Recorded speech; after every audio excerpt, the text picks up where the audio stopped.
আজকে আপনাদের সাথে উপস্থিত আছে আমাদের একজন দীর্ঘদিনের ফলোয়ার, যার একটা A4 ক্যাটাগরির প্র্যাকটিক্যাল এক্সপেরিয়েন্স আপনাদের সাথে শেয়ার করবে। উনি এইমাত্রই ইন্টারভিউ দিয়ে তারপর আসলো। ইন্টারভিউর পরে ওনাকে এরকম একটা রিফিউজাল লেটার দিয়েছে, যেই রিফিউজাল লেটারটাই এখনকার সময়ের সাকসেস। শুধুমাত্র যদি এই ভিসা পজের কারণে আপনাকে রিফিউজ করে, তাহলে এটাই এখনকার সময়ের সাকসেস। তো এছাড়া বাড়তি অন্য কোনো ইস্যু যদি আপনার থাকে, তাহলে অন্য যে কোনো সেকশানে টিক চিহ্ন দেওয়া থাকবে, কিন্তু সেই জায়গায় যখন না থাকবে, তখন অনলি এই ভিসা পজ থাকার কারণে রিফিউজালটা ইস্যু করবে। তখন সেইটা যখনই এই ভিসা পজটা শেষ হবে, তখন আপনাকে একটা মেইল করে পাসপোর্ট জমা দিতে বলবে এবং আপনার ভিসাটা ইস্যু করে তারপর কিন্তু পাসপোর্টটা রিটার্ন করবে। দ্যাটস ওয়াই এই রিফিউজাল যারা পেয়েছেন তাদের হতাশ হওয়ার কিছু কারণ নাই। তো আপনাদের সাথে একদম ওনার প্র্যাকটিক্যাল এই জার্নিটা শেয়ার করবে, যে ইন্টারভিউ ডেট পাওয়ার পর থেকে ওনার এই প্র্যাকটিক্যাল জার্নিটা আপনাদের সাথে শেয়ার করবে। অর্থাৎ ইন্টারভিউ ডেট পাওয়ার পর থেকে এই আজকে যে ইন্টারভিউ দিল, এই সময়ে উনি কি প্রস্তুতি নিয়েছে বা কিভাবে এই সাকসেসফুল ইন্টারভিউটা দিল। চলুন শুরু করা যাক। তার আগে বলে নিচ্ছি, যারা আমাদের চ্যানেলে নতুন বা আমাদের চ্যানেলটি এখনো সাবস্ক্রাইব করেনি, please hit the subscribe button. আর যারা অলরেডি সাবস্ক্রাইব করেছেন তাদেরকে অসংখ্য ধন্যবাদ।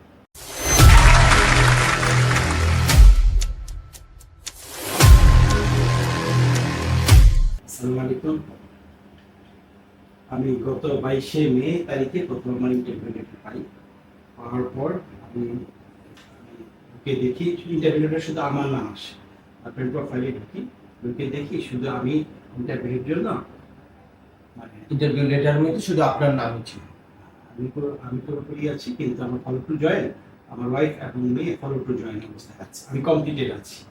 পরে আমি কি করবো চিন্তা করলাম, আমি কিছুদিন অপেক্ষা করলাম, না কোনো নেই।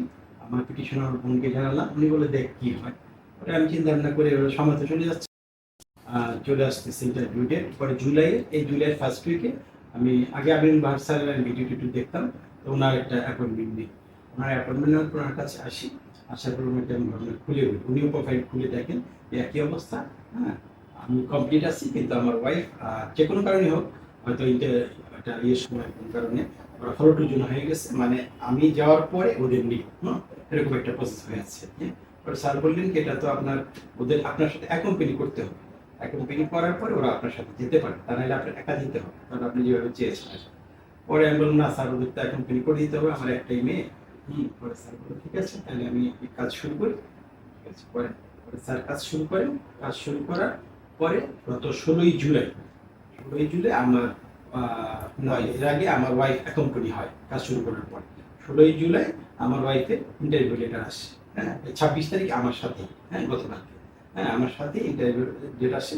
পরে আমি আমার ওয়াইফ যাবো মেডিকেল করার জন্য, তো দুজনে মেডিকেল করি। তারপরে আমার মেয়েটা তো আর আসেনি। মেয়েটা না আসার কারণে আমি স্যারকে বলি মেয়েটা কি করা যাবে।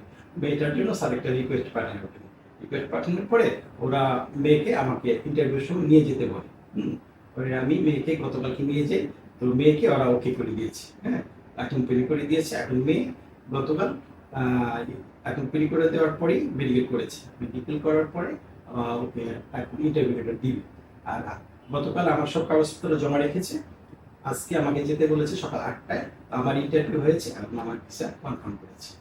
জন্য আমার অনেক ভালো লাগতেছে। আমি স্যারকে অনেক অনেক ধন্যবাদ। উনি কোচিং করে দেওয়ার কারণে অনেক কাজটা সহজ হয়েছে। আসসালামু আলাইকুম। ইন্টারভিউর এই যে ডকুমেন্ট চেক বা ডকুমেন্ট ভেরিফিকেশন, এখন যেমন দুই দিনে ইন্টারভিউটা হয়, তো এই ব্যাপারে অনেক কনফিউশন থাকে যে প্রথম দিনে কি করতে হয় বা সেকেন্ড ডেতে আপনার কি ইন্টারভিউতে কোশ্চেন করলো, এইটা একটু যদি বলতেন। আচ্ছা, আপনি কি কি ডকুমেন্ট নিয়ে গেলেন বা প্রথম দিন আপনার কি কি ডকুমেন্ট চাইলো? প্রথম দিন আমি আমার মেয়ে যাই। যাওয়ার পরে ওরা আমার সব মানে আমার বার্থ সার্টিফিকেট, আমার পিটিশনের বার্থ সার্টিফিকেট, আমার ম্যারেজ সার্টিফিকেট, আমার প্রথম বিয়ে কিনা এটা জিজ্ঞেস করলো। মেয়ের সার্টিফিকেট নিল। নেওয়ার পরে আমার মেয়েরটা ছিল, মেয়েরটাও দেওয়া হলো। বার্থ সার্টিফিকেট দেওয়ার পরে জমা রাখলো। তারপরে মেয়ের ইন্টারভিউ নিল, কি করে, কি স্টুডেন্ট নাকি বিয়ে হয়েছে কিনা। নেওয়ার পরে বললো, আমি বললাম তো ফটো আসেনি। ঠিক আছে, একটু পরে উনি কাগজপত্র সব চেক করে বল ঠিক আছে অ্যাকম্পেন্ট করে দিলাম। আমি বললাম যে মেডিকেল করা যাবে এখন। গতকাল এখন মেডিকেল রিপোর্ট আসলে ওকে ইন্টারভিউ দিয়ে লেটারে ইমেল করবে আর কি, ইমেল করবে। আর আমাকে আজকে আসতে বলেছে, আমি গেলাম আজকে ইন্টারভিউ দিয়ে। মোটামুটি ওরা বলছে যে আপনার ভিসা কনফার্ম, আপনি যখন ভিসা পদ উঠে যাবে আমরা আপনাকে ইমেল করবো, জানাবো। আজকে আর কোনো প্রশ্ন করেন? আজকে পিটিশনারের কথা জিজ্ঞেস করছে, পিটিশনার কি করেন, ওখানে কত বছর গিয়েছেন। তো আমার বন্ধু প্রায় প্রায় তো সেই 90 দিয়ে গিয়েছে। আমি সেটাই বললাম যে মেজাজ গিয়েছে তো সালটা মনে নেই। বললাম কি করেন, আমি স্কুলে রেজিস্ট্রেড টিচার।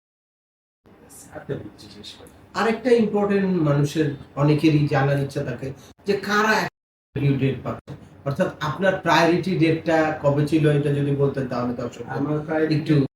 সালের জানুয়ারি 30, আর ডকুমেন্ট কোয়ালিফাই কবে হয়েছিল? 22 সালের ফেব্রুয়ারি 15। তাহলে আপনারা অনেকটাই ক্লিয়ার হয়ে গেলেন যে কারা এখন ইন্টারভিউ ডেট পাচ্ছে। এখন ডকুমেন্ট কোয়ালিফাই ডেট অনুযায়ী কিন্তু ইন্টারভিউ লেটারটা ইস্যু হয়। এক হচ্ছে আপনার মানে কেসটা ফাইনাল অ্যাকশন ডেটটা কারেন্ট হতে হবে, আর সেকেন্ড হচ্ছে আপনার ডকুমেন্ট কোয়ালিফাইড ডেটটাও কারেন্ট হতে হবে। এটা হচ্ছে কান্ট্রি ওয়াইজ। এখন বাংলাদেশে F4 ক্যাটাগরি বা ফ্যামিলি প্রেফারেন্স সকল ক্যাটাগরির কিন্তু 2022 এর এপ্রিল পর্যন্ত যারা ডকুমেন্ট কোয়ালিফাই হয়েছে তাদের ইন্টারভিউ লেটার ইস্যু করছে। আপনার ছিল মার্চে, দ্যাটস ওয়াই উনি একটু আগে ইন্টারভিউ লেটার পেয়েছে এবং অলরেডি ইন্টারভিউ দিয়ে এসেছে। বাট এপ্রিল পর্যন্ত যারা ডকুমেন্ট কোয়ালিফাই হয়েছে তারা কিন্তু গ্র্যাজুয়ালি ইন্টারভিউ লেটার পাচ্ছে, বা এর সামনে যাদের ডকুমেন্ট কোয়ালিফাইড ডেট আছে তারা যে কোনো সময় আপনাদের ইন্টারভিউ মেইলটা কিন্তু পাবেন। আর ইন্টারভিউ মেইল পাওয়ার পরে অবশ্যই আপনি ওনার মতো আপনার কেসটাতে ঢুকে দেখবেন যে প্রোফাইল অনুযায়ী আপনার সবগুলা যেই অ্যাকশন নেওয়ার কথা ওই অ্যাকশনগুলা নেওয়া আছে কিনা। লাইক আপনার ফাইন্যান্সিয়াল ডকুমেন্ট, স্পন্সরের ফাইন্যান্সিয়াল ডকুমেন্ট, বা আপনার আদার্স যেই বেনিফিশিয়ারি আছে তাদের ডকুমেন্টগুলো অ্যাড করা আছে কিনা, তাদের DS-160টা কি সাবমিট করা আছে কিনা। কোনো জায়গায় কোনো প্রবলেম থাকলে সেটা ইন্টারভিউর আগে অবশ্যই আপনাদের সলভ করতে হবে এবং প্রয়োজনীয় ডকুমেন্টগুলো কিন্তু অবশ্যই আপলোড করতে হবে। পাশাপাশি এখনকার সময়ে ওই ভিসা কনফার্মেশন পেজটা বের করা কিন্তু খুবই ইম্পর্টেন্ট।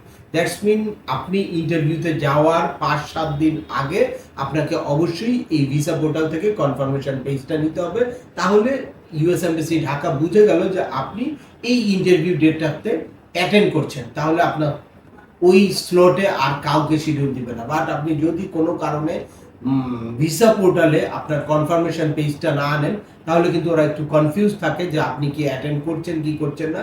দ্যাটস ওয়াই তারা ওই টাইমে অন্য কাউকেও শিডিউল দিয়ে দিতে পারে। এজন্য অবশ্যই আপনারা ইন্টারভিউ লেটার পাওয়ার পরে, এত কাঙ্ক্ষিত বা দীর্ঘদিন অপেক্ষার পরে আপনাদের যে ইন্টারভিউ লেটার, এই ইন্টারভিউ লেটার পাওয়ার পরে সঠিকভাবে একটা প্রস্তুতি নিয়ে দেন আপনাদের ইন্টারভিউতে অ্যাটেন্ড করবেন, তাহলে বিড়ম্বনা আপনাদের করতে হবে না। আদারওয়াইজ ছোটখাটো কোনো ভুলের কারণে বা কোনো জায়গায় কোনো কনফিউশন অ্যারাইজ হলে এই ভিসাটা বিভিন্নভাবেই রিজেক্ট হতে পারে।